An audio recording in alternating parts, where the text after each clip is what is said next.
Welcome back to the Management Diary. Of course, this is where we get to have serious conversation on matters career, research, scholarship, and lifestyle. And in this conversation tonight, I'm taking you all the way to Canada. We are joined by Daniel Amoshie. He is a McCall MacBain Scholar at the McGill University. That is, of course, in Canada. And we are going to discuss more about his experience. Of course, in this conversation, we are also going to expect to get all the necessary details on how you as a prospect can make a successful application to McCall MacBain, or if you generally want to get information about life as an international student in Canada.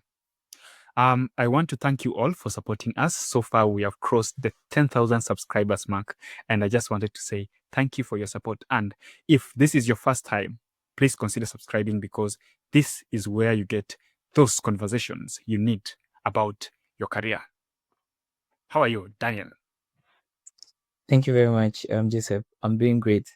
Yeah, I'm Daniel Amoshie, as you have rightly introduced, and I'm originally from Ghana, and I want to take the opportunity to also thank you and thank you to your listeners, and we hope to have a great and insightful conversation. Of course. Now, when we say Canada, of course, there are a lot of perspectives that people have in mind. What is your take about Canada so far? What is your experience? Canada is a very great country, very diverse, presents a lot of opportunities. So it depends on where you stand and how you perceive some of these things. Generally, even though an environment has influence on how people can go around their life, but also your perception plays a role. So regardless of what the country offers you, you can still make a stake in it. And Canada is a great country with a lot of opportunities, and I've enjoyed my stay so far. Just that the weather is a bit hectic, but yeah, it's good. It is called the iconic Canadian weather. Now, you are a McCall MacBain Scholar. And probably some people are hearing about McCall MacBain for the first time. So, what is McCall MacBain as an umbrella term? And then what does this scholarship actually mean to you as a person and generally to everybody else? Thank you very much. Yes, so McCall MacBain is a comprehensive scholarship that offers individuals with exceptional character, community engagement, or have leadership potential, the platform to be able to grow. And then they will nurture you all the way beyond academics, all the way to entrepreneurship, to see you through another phase of your academic journey and life journey to a point where you can become fully strong enough to make an impact in your community. And so for me, this was an opportunity for me to go beyond regular funding in universities that would just offer you a platform to just learn intellectually, but it also allows you to expand your capacity in all other different aspects of your journey. Thank you. You know, for people to aspire to do something, there's one thing we usually say: exposure plays a very significant role. Like, there's no way you can dream of studying in Canada if you've never heard about Canada. I don't know, when was the first time you thought about, I actually want to go to Canada? Yeah, you're right. I grew up in a very remote community in Ghana where I was limited. There was no electricity even at the time I was to finish my basic education, limited internet and all that. But I was still ambitious in my educational journey. I told myself that I was going to aspire to greater height at every stage of my education. So I strived and got to a very great high school. From there, I moved on to one of the great schools in Ghana, and it's called Ashesi University. So there, I continued fueling my aspirations as well. And through those quests, right from even my second year, I started looking at, okay, if I've already done all these great things in the beginning, what can I do greater? And the next chance was for me to look for these top opportunities that can get me out there. and then McCall MacBain came to the limelight. Of course, there were other great scholarships like the DAD, Chevening, Commonwealth, Knight Hennessy, MasterCard, and all that. But depending on what you're aspiring to do, and then looking at the foundation I had already built for myself, I saw that it was a good fit. So yes, environment plays a role, but as you continue to grow, you have to aspire bigger. And this actually came to my mind to explore Canada right in somewhere third year thereabout, and then it became fully nurtured right after my graduation. Yeah. See, I may not be from Ghana. Yes. Maybe I'm listening to this conversation and I'm from Zambia or the Congo. But I'm aspiring to become a scholar because that's actually what brings us together. I may also not be in my undergraduate. Probably I finished my degree 3 years ago and I'm now working or practicing in the industry. So, what criteria does McCall MacBain have in selecting their scholars? So, what are their requirements? Yes, that's a great question. Unlike other scholarships, McCall MacBain look out for a couple of qualifications, and one of them is exceptional character. They are looking at someone with value, someone who is hardworking, who have lifelong lessons that they are willing to use that to solve problems. Are they honest enough? And some of these things don't necessarily come from only academic perspective. Even if you've graduated, if you're still in school, you can be able to build all these things for yourself.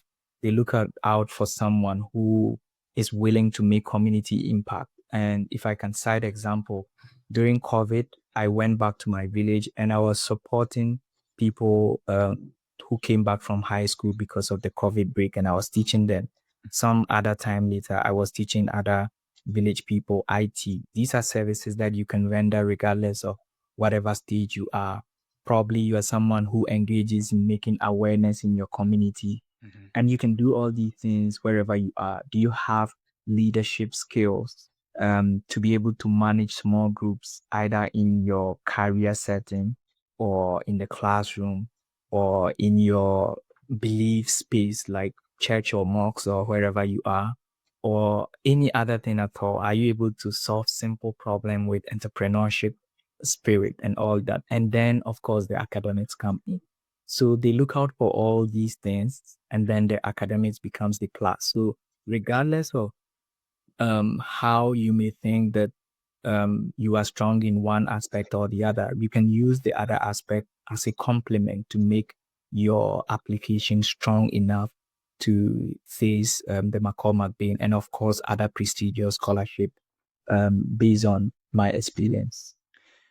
I'm looking at your profile and you have one of, I'd say, from an academic point of view, a very strong academic background. You did a bachelor's degree in engineering, right? Yes, electrical engineering. And you graduated with a first class honors. Does that mean everybody else needs to graduate with a first class honors? And is there a limit of courses that a McCall MacBain scholar can take, or it's just any program at McGill? Yeah, great question. Like many other scholarships want to award their funding to someone they trust, have the capabilities to be able to pursue whatever they are looking for. And McGill is a very rigorous academic institution. And so when they are looking out for candidates who would come and study, they are looking out for someone who had like a very strong foundation and can be able to build on it.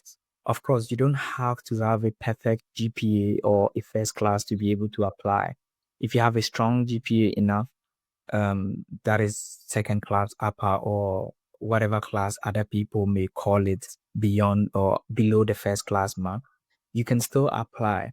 And when you apply, you can make a strong case explaining how you have other qualifications that complement your academics. And as humans, we usually struggle to make balance sometimes when we engage in a couple of activities. So let's say if you had a lot of entrepreneurship standing, you were handling a lot of leadership roles, like maybe the president of the students group and all that, it would probably weigh you down in one way or the other. So if you're able to make a strong case, then you can complement yourself to make a strong application that can allow you to fit in the McCall MacBain criteria. Talk me through the application process. So I know McCall MacBain is only offered at McGill, but you are open to correct me if I'm wrong. But there's when we look at other scholarships, there's usually an option for you to apply to the institution first. Then once you get an offer to the institution, you can apply for funding. But there are also others like Chevening, where these two applications are completely separate things. But then in the end, they converge to one. So could you please take me through the application process for this scholarship? Which comes first? Is it the institution or the scholarship, or do they run in parallel? Yes, an interesting question. Yes. So McCall MacBain scholarships, you have to apply independently before you make your main application to the university. That is because the application process of the scholarship alone takes 1 year, or almost like it takes about, I think, 9 months to almost a year for you to entirely get into the program. And how that happens is that you first of all have to submit the main application. And then when you qualify for interview, you are invited for a regional interview. Then after that, you go for a final interview. But then right after the submission of the application, usually the applications are done between somewhere May to late August. And then right after that, McGill opens their university programs for people to apply. And the scholarship funds all programs that are master's and professional based. And so as long as these programs are not PhD, you can apply for it. And regardless of someone who have probably done a master's before or a fresh undergrad student who is looking to do their master's, they can also apply. Just that for someone who have done first master's, you have to explain why you are reapplying for this program. Mm-hmm. And so when you apply for the program, you then get the notification somewhere in October thereabout, and that is where McGill open up the application, and then you can make the McGill application. The McGill application is once, and so once you do that, you just wait for a feedback for the McGill application, and then you can proceed further to the interviews and all that. Yes, the funding comes in different categories. So when you apply and then you get invited for regional interviews, at that stage, you have the chances of either winning a regional award or moving. Two chances. Actually, three. You have the first chance of losing out, or you win a regional award, or you move to the next stage of the application process. Now, someone who gets kicked out completely goes out of the race. But if you get a regional award, it means that you have a strong candidacy, just that you were not competitive enough to be invited to the final interview. And that comes with an award of $10,000. And with that amount, you can actually use that funding to attend any university in Canada. And so you will notice that during the application process, they will ask you to indicate other universities that you may want to apply in Canada, so that in case you get the regional award, you can use it to attend. But then if you are able to proceed to the finalist stage, at that stage, there are two stakes. Either you get a finalist award or full funding. And the finalist award is $20,000, which you can also Yeah, for the finalist award, it is compulsory for you to use it to attend McGill University. So it is the finalist award and the full funding that is compulsory for you to use it to attend McGill. But for the regional awards, you can use it to attend any university in Canada. I don't know if that answers your question, but in case I don't completely answer all the entire question, you can always bring back some of them. It, Yeah, actually, but that's it is actually more comprehensive than I expect. yeah. than I expect. So yeah, so And that is it helps us even understand this funding more it. because it means now there are other layers, right? That you could Yes. potentially get. Yes. Now, talk me through the application.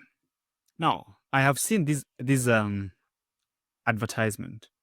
It's out there and they're inviting applicants to express their interest, of course, through a complete scholarship application, right? Mhm. And Daniel, somewhere in Ghana, decides to sit and write his application. What does this entire application contain in as much details as possible? And assuming our listener doesn't know anything about McCall MacBain. Great. When I talk to people about scholarships and applying for opportunities, I usually advise them to take a deep reflection of their journey up until that point. Mhm. We make very great milestones daily and monthly and yearly, and sometimes we forget to pen them down because we have not made reflections over those things. And so, first of all, you have to make an honest assessment of yourself. And then the next thing is to reach out to um, your resource persons, and those are your university and the people who will be giving you the recommendation. So you would need 2 recommendations and 1 endorsement. Now, the recommendations are required for you to get it. They require you to get a recommendation from a professor, someone who have taught you a course or two before and knows your academic standing. And the second person is someone who knows about your life outside academia, be it leadership, entrepreneurship, character, all that. And so when reaching out to these people for them to write these applications for you, what I usually recommend is that tell them what the scholarship is about. Tell them what you want them to write about you. Is it that you want them to speak about your leadership capabilities or community engagement or exceptional character? If it is the academic one, do you want the person to talk about your intellectual curiosity, your research capabilities, and all those other ones, right? And then you move on to prepare your personal document. Okay, yeah. One other thing about the resource person is their university. So with the McCall MacBain, you need an endorsement from your university, and that includes either your president or the chancellor in other cases, or the dean, or even the provost. So what happens is that you can reach out to the university communication office. In my school, we had an office that was in charge of scholarships and study abroad opportunities. So once we just inform them, what happens is that right after the submission of the application, the request goes to them behind the scenes for them to endorse whether if you are someone who graduated in their university or you have all the qualifications required. And every university has a mark on how many students they can endorse. So for my university, they had a cap of 10 at the time I was applying. So it means that if 100 students apply, the university will take the top 10 candidates based on other parameters that are shared, whether e.g. students are good fit and the university can vouch for them. And then we go to where you prepare your own documents. Now, that is where the reflection is much needed because you need to work on your CV, you need to work on your essays, you need to gather your transcript, and then maybe if you have other um, certifications and things like that, of course, you can compile those ones in a portfolio and add a link to it.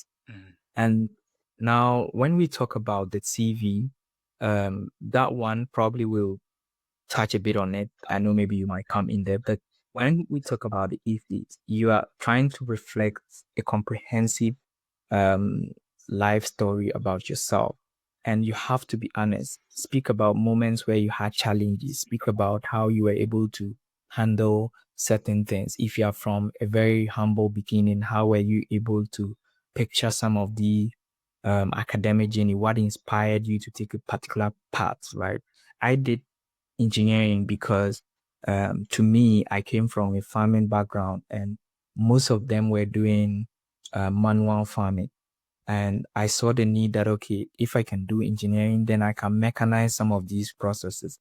But along the journey, I actually pursued that dream and I was able to do one or two projects that were supporting these farmers. And so you being able to tell a story of your background or what inspired you to take a particular path and how you've used the knowledge you have to be able to solve those problems. And then you bring in why you need further studies. Is it that you have gaps in your experience right now, or you lack resources, or maybe you lack the connections, or you lack exposure, right? You want to bring in these gaps to tell them why they should give you further studies so that you can make more impact. And so, whilst you gather all these documents and all these resources together, you then go to the portal, create a profile, and then you fill in the basic information about you, yourself, family, and all those things. And then you submit. So when you submit, you wait, and then they get back to you as to the status of your application. But then probably we can dig more deeper into some of the specific questions or maybe the CV structure. But yeah, that's how it goes. Yeah, I actually want to take you one step back. Mm. You mentioned that you are expected to submit essays, right? Yes. And you're also expected to submit a CV. Yes. So I know it could be quicker to talk about the CV than the essays. So tell us about the CV briefly before now we start deconstructing the essays one by one. Mm. The CV is a one-page CV that they ask for. And so you need to be intentional about what you put in there. That is not the time to talk about your age, talk about a lot of other unnecessary things, your marital status and all that. You need to go straight to the point. Your main name with a simple address, followed by your academic qualifications or experiences, right? Then if you're someone who have some um, awards and other things like that, you can put them in there. Now, when we talk about awards, it's not about you winning maybe a huge prize and all that. It could be as simple as maybe being recognized as the best class rep or you being recognized as someone who did a presentation in your community or led a community to do some advocacy project or something like that, right? So you intentionally list some of these very awards that you have received as much as you can, not too much, maybe 5 or 6 or less, if you can properly structure your CV. Then you can come to your academics, which is also about maybe if you have publications, if you've done some presentations in class that you think are worth mentioning, or maybe it could be about conferences you've ever participated, or even about your capstone project or final year thesis project that you want to mention. Then you can intentionally structure these ones there as well. Then you can go to maybe a bit of your work experience. Have you done some internship? Have you done job shadowing? Have you worked in your school while studying, maybe as a library intern or a hall rep? Or sometimes they call it a hostel rep, right? Have you done some of these basic things? Then, of course, you can speak about extracurricular experiences and volunteerism.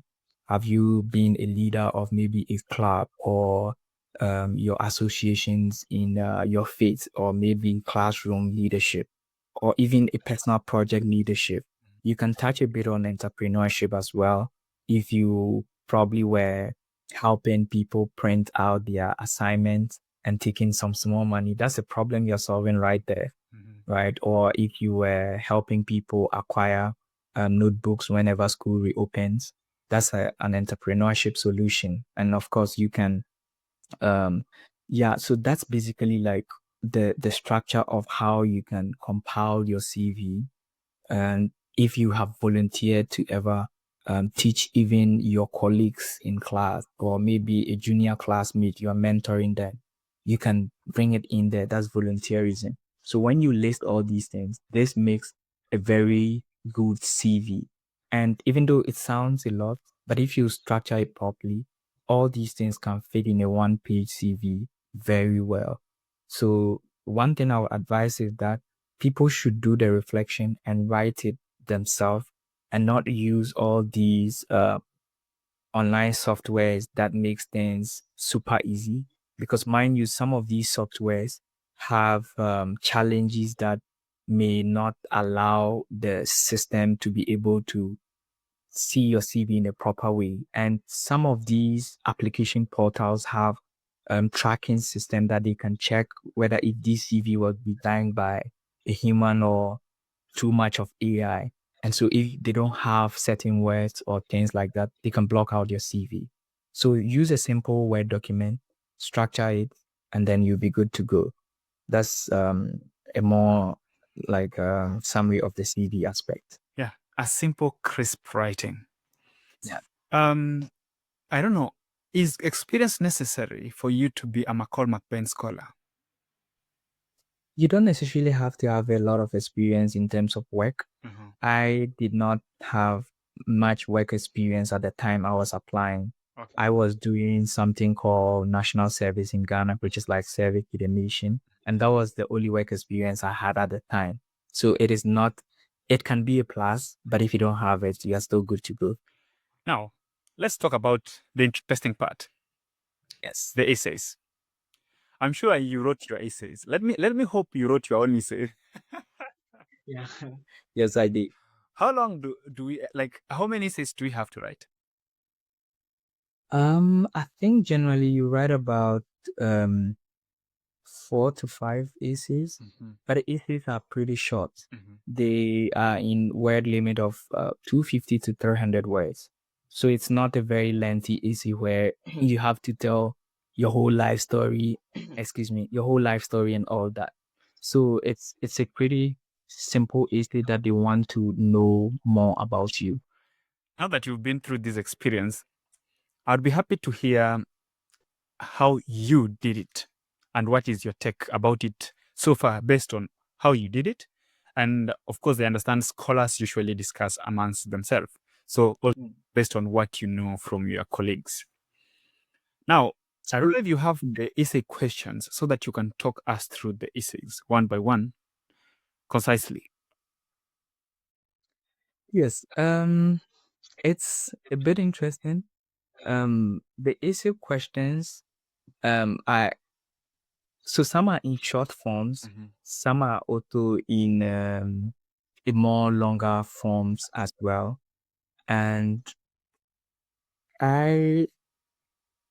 okay, let me see if I can probably find some of the questions or something like that, Okay. so that we can look at some of them. But the questions are meant for you to really, really do a reflection, as I said, right?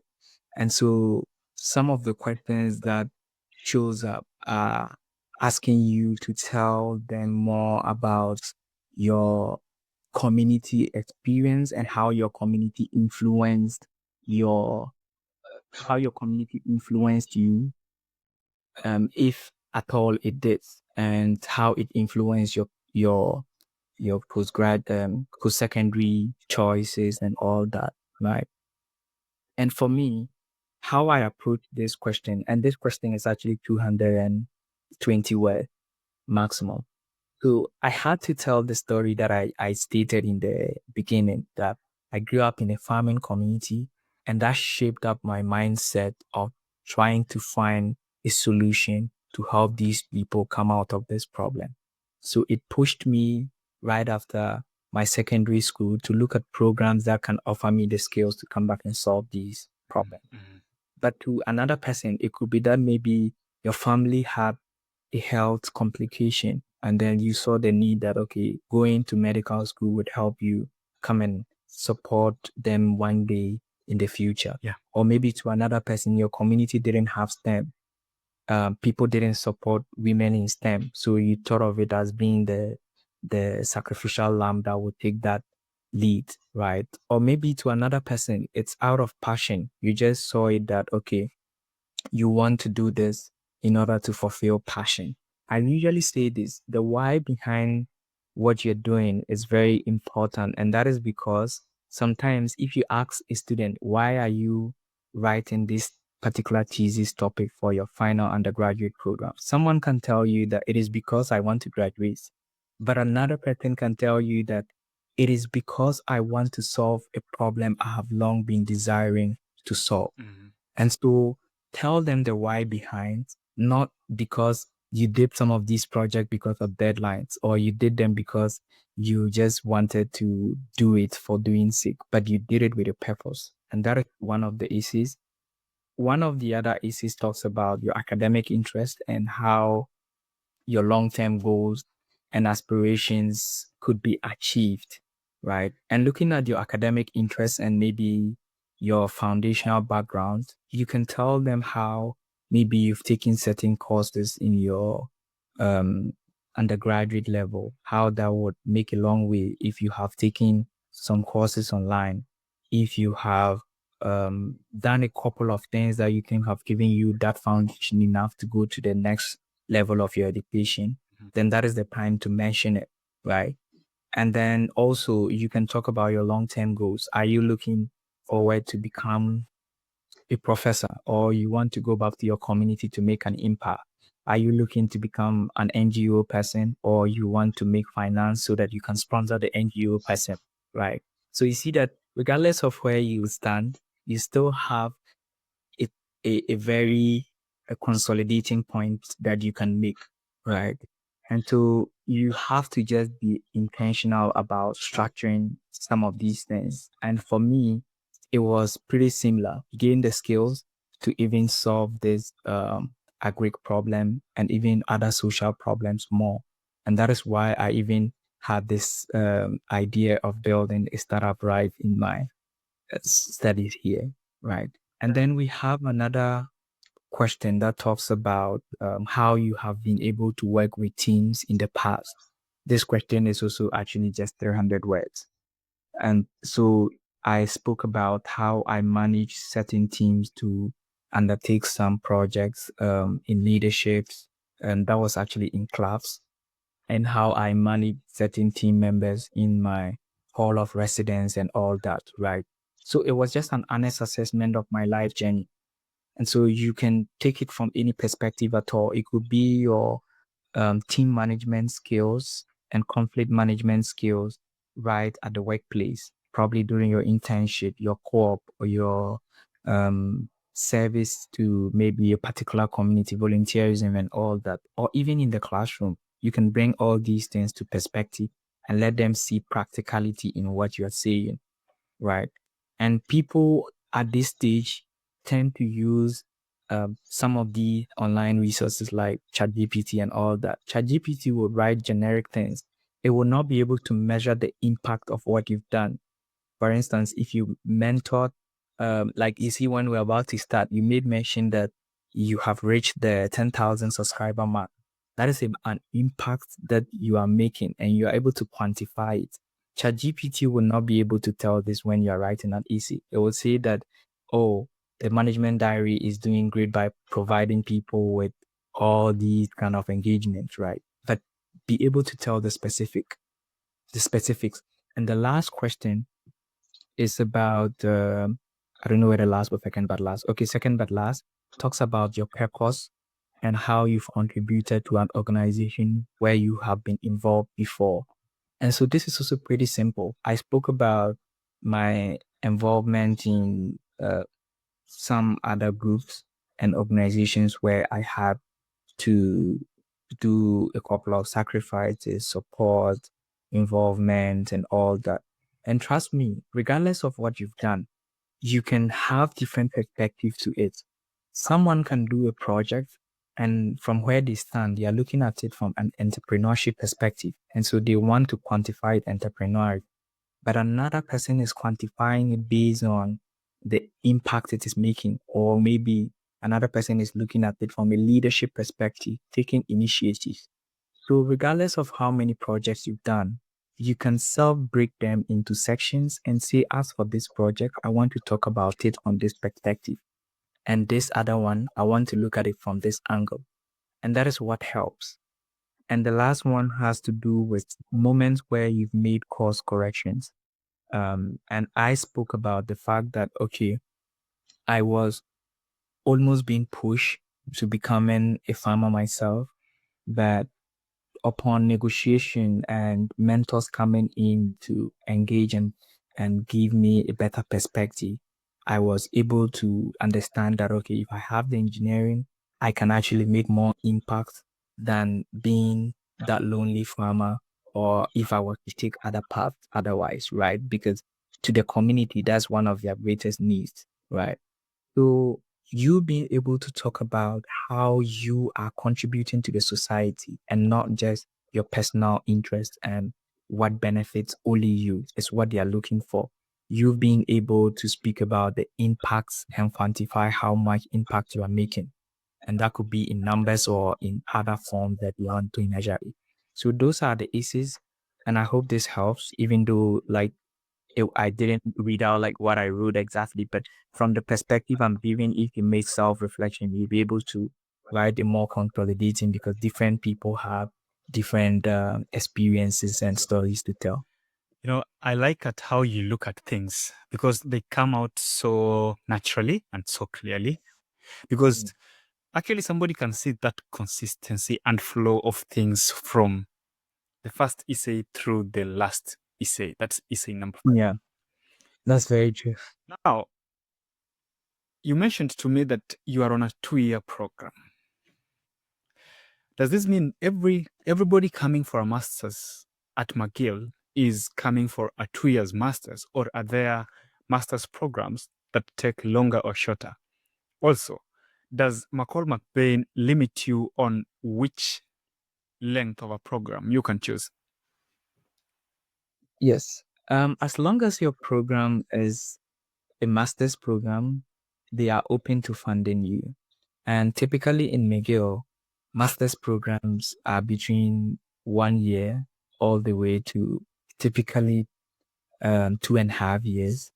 And actually, the typical range is 1 year to 2 year. But if, let's say, in case you've not been able to finish based on certain challenges, and it goes up to 2.5 year, is still open, because maybe you have a project challenge, course challenge, or some other challenges, right?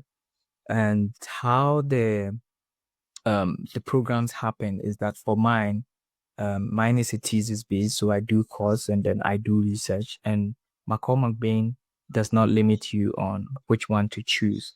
I had colleagues who we came together as the 2024 cohort, but they graduated in the last winter semester when we finished. And then we have the rest of us who are doing the 2-year program, and we are still in the McCall MacBain cohort. So we would finish hopefully next year, God willing. And so mostly the contract comes based on the program that you have chosen, and they give you the funding in that range. So it could, in typical cases, mine is a 5-semester contract. So I do the first 4, and the second semester, which is the winter, that makes 2. Then I have the summer. Then I have another fall and winter again. And that is enough for me to finish my program unless other things come in. So that's typically the structure. Now, see, there are a lot of things to talk about when cover scholarships. And sometimes I feel like, I don't know if we should make these podcasts last longer, but then people will have a very difficult time following a very long podcast. Yeah. So we try to compress as much information into 1 hour or somewhere above or below that into the podcast. And speaking of time, there's a duration that all this process takes. You mentioned it takes months. Mm. When was the first time you started your application? When did you submit? And how did things work after you submitted until you got this offer? I would not advise people to follow my path exactly because first of all, I was scared of the application. So I did my application last minute. I submitted mine like the very last 2 weeks of the deadline. And then some few months down the line, somewhere in October, I submitted in August. So in October, I got invited for an interview, the regional interviews. And the regional interviews are usually in 3 sections. You have a first one which takes 20 minutes, second one which takes 20 minutes with another panel. So the first one is with 2 panels, which takes 20 minutes. Then the second one is with another 2 panel, which takes another 20 minutes. And then the third one, the 2 panels come together and then interview you for 15 minutes. So I did that in October. And then about 2 days later, I received the call that I had qualified to the next stage. So I had to apply for visitor's visa to come to Canada in March. And in March, we had the final interview, which was also in the same structure. You do 20 minutes with a panel of 2 people, then you do another 20 minutes with another panel of 2 people. And then the 2 panel come together and interview you for another 15 minutes. And then in March, after that interview, I got back home, and in 3 days' time, I received another call that I had gotten the full funding. And then from there, I started applying for my study visa, and then I moved in to kickstart the whole program. So that is what happens through us. That's quite a lot of interviews. Yes. What happens in these interviews exactly? Basically, they ask about you. They ask about the things you've written, and then just to know the person behind the application. Yeah, so they don't really ask anything outright what you've submitted. They just want to know you and what you have submitted. And that is entirely it. So unlike other applications where they'll be asking technical questions, they don't ask technical questions in this one. And who funded your trip to Canada for the interview? So once you qualify for a final interview, you get a comprehensive funding from your visa application to your flights, to your accommodation, to your feeding, and back home. They fund everything. I don't know if I should apply for this just for the sake of the trip. Although they might know my intentions are not very very direct to the program too soon. Yeah. Now you mentioned that McCall MacBain's is usually welcoming to people who are also venturing into entrepreneurship.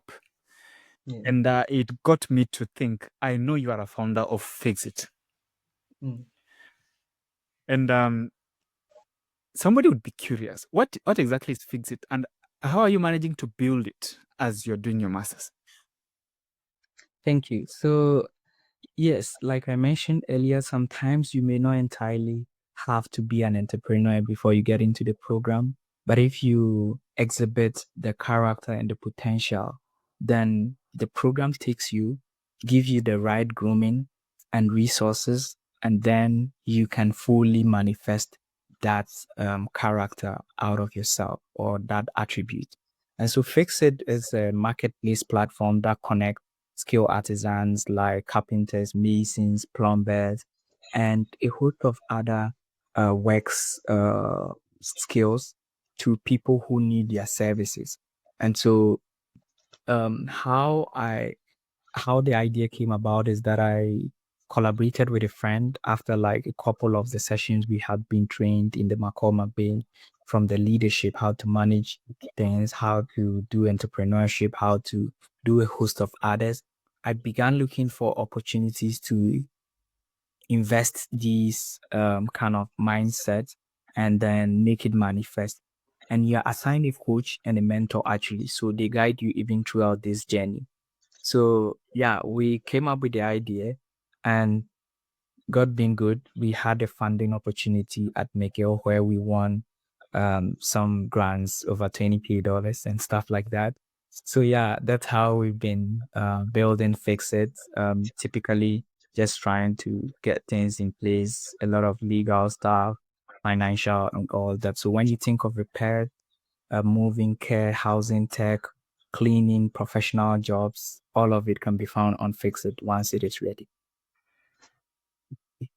Thank you. That is a beautiful one. And I don't know if this is one thing that every other McCall MacBain scholar can expect. Is this part of the support you get as a McCall MacBain scholar, or is it at McGill only? For the funding for the entrepreneurship, that is a funding for McGill students, all McGill students. Mm-hmm. And also it is open to people who are co-starting businesses with McGill associated alumni or students. So you can apply to that. For the coaching, it is only limited to McCall MacBain scholars. So scholars are assigned a coach who will coach you for over a period of 8 months. Then after that, you can also have a mentor who would also mentor you for the second year. And that is the resources McCall MacBain scholars get. But in terms of like what other McCall MacBain students can expect or do, they can do a lot of things. We have students who explore going abroad to work and have experiences. Others explore job shadowing. Others explore a host of other volunteerism opportunities. So depending on where your interest goes, then you can pair it with the support system that is provided at McCall MacBain. So, beside that support, we also have other kind of support. For instance, you mentioned to me about where you just came from. So, Paul MacBain and McGill, maybe as the university in general, might be having ways in which they support their scholars, not necessarily financially or towards their career, but also at a personal level in terms of mental health, in terms of every other thing. What other support systems are there in structure besides what I've just mentioned? And of course, the financial part besides it. Yeah, I think basically those are the kind of support. We also get exposed to intellectual environments where we do bi-weekly leadership sessions.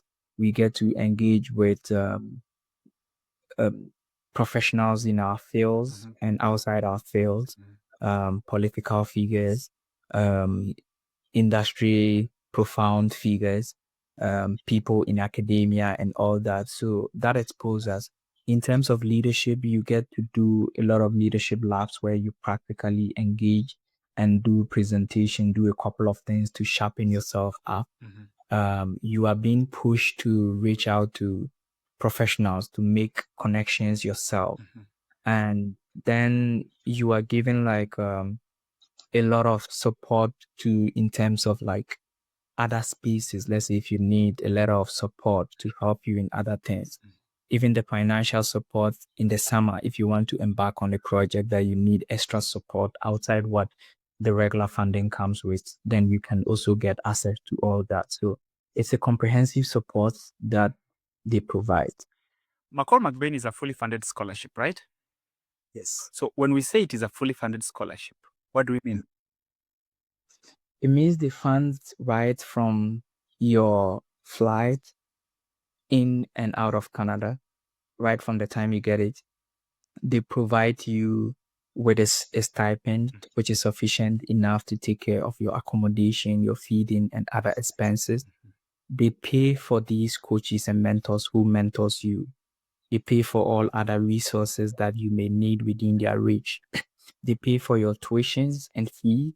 And tuition is, of course, some other universities have the fees different. But if you look at the university fees, you usually see breakdown of a lot of other details as well. Mm-hmm.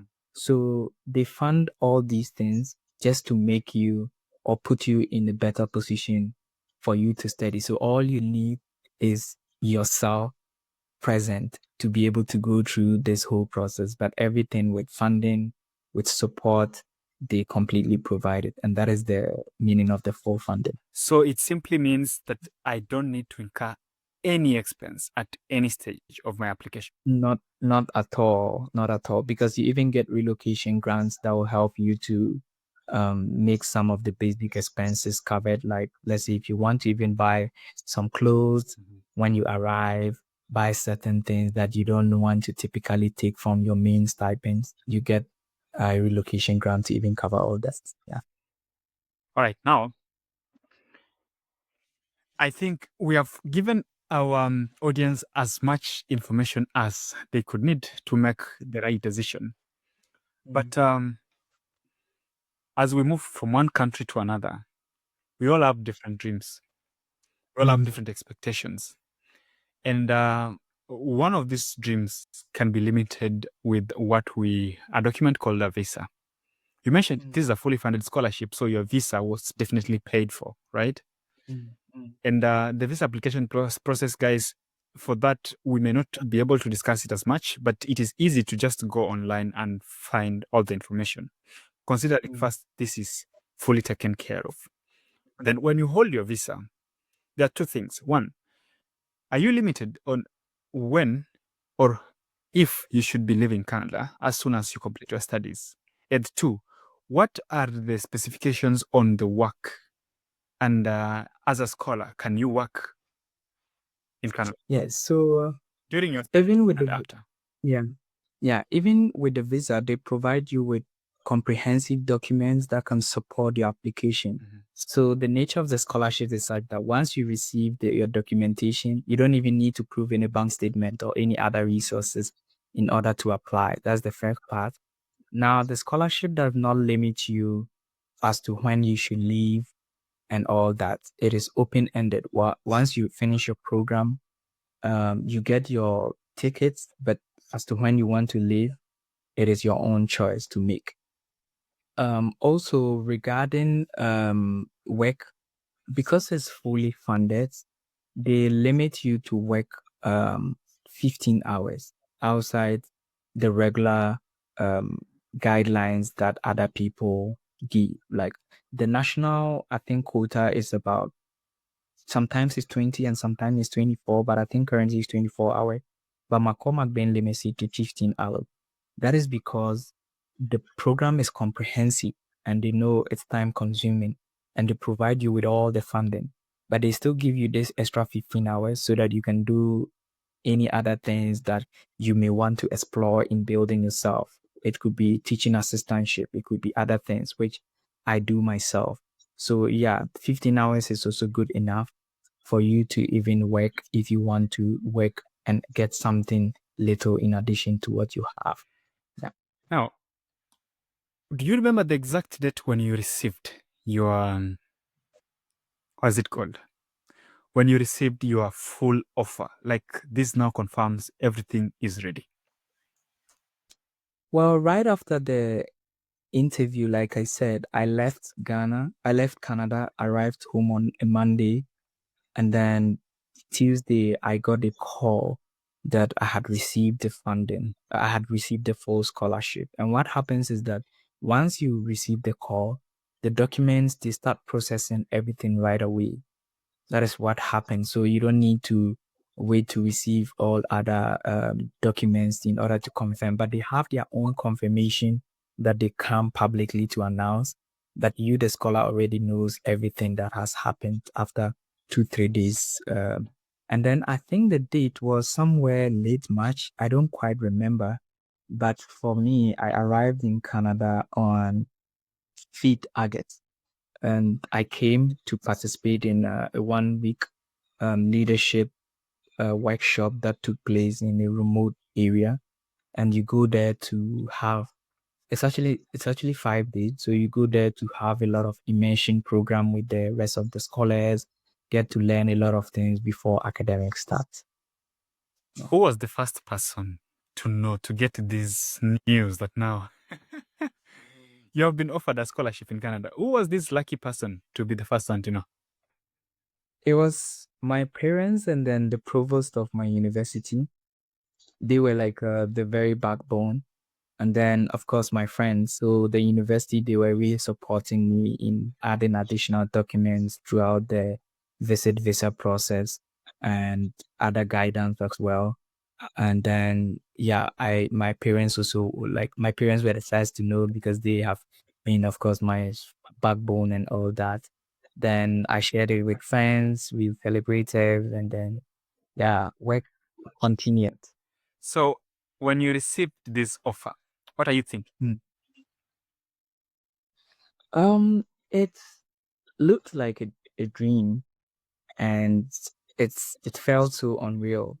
But also, on another perspective, I could see um a long compiled dream intentionally worked for coming true pieces by pieces, right? And that gave me certain level of certainty that as long as you put in the energy, the effort, and you reach out to the support around you, it is possible. Because for me, like I said, I came from a very remote community and a village, and seeing this opportunity counted among like 1 out of 10 for the international slot was something that I never could have thought about in, let's say, 10 years ago or 15 years ago. And so if someone is watching, I can assure them that they have more than able the resources, the capabilities, the mindset, and even listening to things like this is going to go a long way to give them the right push to be able to make this step and make it happen. And I started very early, um, thinking about all these things, even though I didn't know how it was going to happen. But if you're watching now, I don't think it's even late for you to start and make it happen. Now, when you're moving to a new country as an adult, there's something we call social life and integrating yourself in a society where things are kind of different. Mm. First, I don't know if you guys have a community that is structured for you. And there's also another bit of you receives this stipend from McCall MacBain. I don't know if it's bi-weekly or on a monthly basis. But then how do you compare this stipend to the living expenses? Is it sustainable? Is it enough? Moving to the new community, like Canada, was a lot of uncertainties, but I was very positive and optimistic that it was gonna work out because I've always been someone who strives and figure out a lot of things. So first of all, I joined a church, which is my faith-based group. I also found my Ghanaian community space, and I actually volunteered with them, created a good community there as well. I connected with other students from other countries, and my co-founder for this startup is actually from Nigeria. And talking about the McCall MacBain group itself, we have a very strong community where you can reach out to any scholar at all, ask about anything, be it connection, be it a phone number to someone, be it anything. So we have a WhatsApp group. And because of the structure of the program, you get to engage with almost everyone in the group. And we are friends. We check out on each other, go out for coffee breaks, do like birthday parties, and a host of things that is building our relationship stronger and stronger. So that is that bit. In terms of the funding, I would say the funding is just enough for you to make a a right living as a student. Of course, some of us comes with the expectation that you are coming to Canada, so you would come and money will be flying everywhere. You probably start building mansions before you graduate. But in reality, life is not that way anywhere on earth. I have had the opportunity to travel a couple of countries in Africa, Asia, Europe, and even to this place. And I've seen a couple of places, and I can assure you that that mindset need to really be fine-tuned. While you are a student, you need to be in the student status of life. Know that you just are making the right, you just have you need the right resources to go through that phase. Accommodation wise, the funding is able to cover your accommodation, cover your feeding, and then any other little expenses. And accommodation vary between um 500 all the way to $1,000+. So you live within your means. I am living in an accommodation that is roughly around 600-700, and then I spend roughly 200-300 on food, phone bills, and of course other expenses comes in, and you get the stipend. In the previous year it was 2,000, but now is they are moving into 2,300, which is just sufficient enough to meet exactly what you need. So yeah, that's what I would say. Did you experience any culture shocks? Quite a couple. The weather itself is a shock, even though I don't know if that is culture. If a culture shock. In terms of social interaction, my university was an environment you would almost say hi to everyone. I don't know of other African universities, but here, the high culture is not really there. You have to really push a little more to get people to engage, even though people are very friendly, but they are not like that, like to some extent, because of people, some are converted. In terms of food, there was a bit of food shock. And that in stuff like it wasn't too much of a thing too, because also, like I said, I've traveled a bit of places, so I made plans and started cooking myself.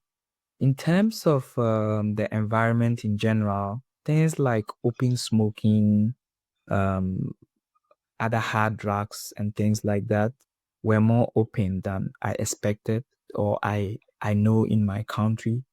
People in my country are more religious than here, and things are more liberal here.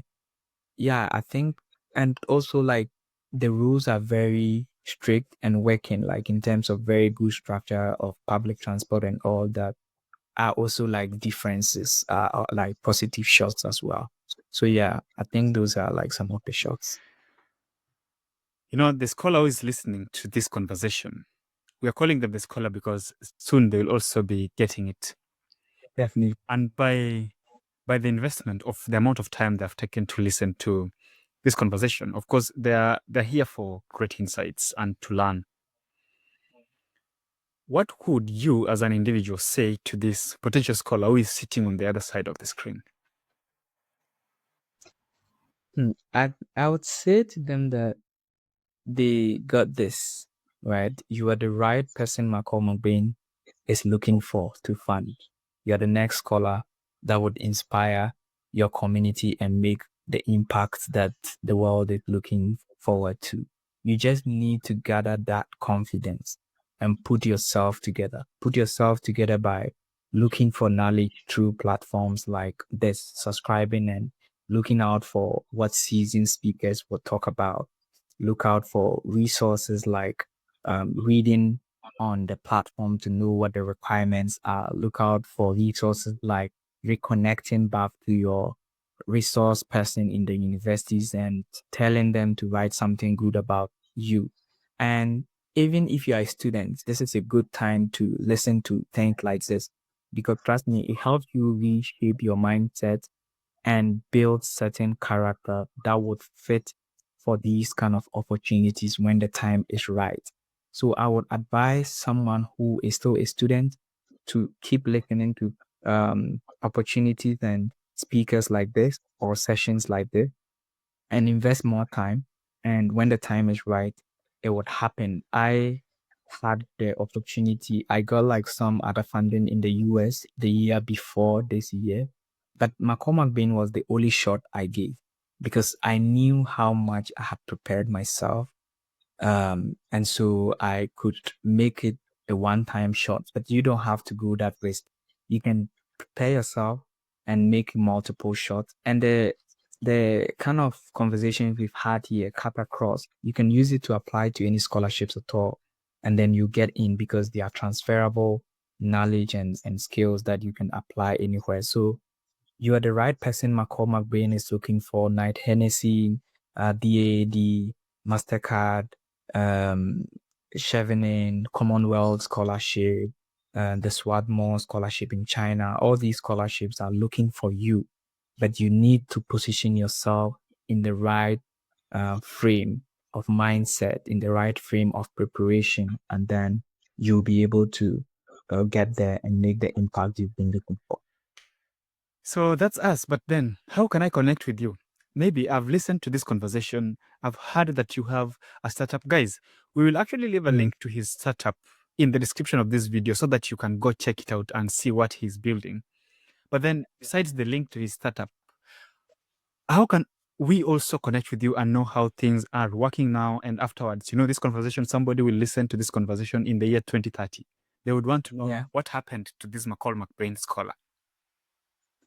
Good. You can always connect with me on LinkedIn. And my LinkedIn, Facebook is very simple. And I think I have an X and Instagram. I'm not really much of these newer social media, but I'm on LinkedIn and Facebook. And the name is simple, Daniel Amoshie. Or even if you do a simple Google search, actually you would see a lot of my work online as well, some of my research papers and stuff like that. But yeah, if you connect with me on LinkedIn and you leave me a message, I would usually try my best to get back to them as soon as possible.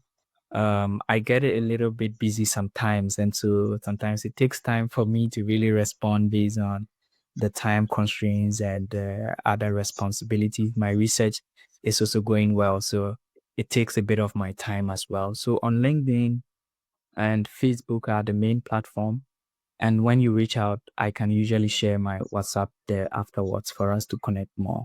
Yeah. So let's stay in touch and let's build ourselves together so that we can go back in the near future to make Africa great. Yeah, sure. Thank you. So with that said, again, the description there, you'll find the link to his LinkedIn, to his Facebook, and any other platform he may provide later.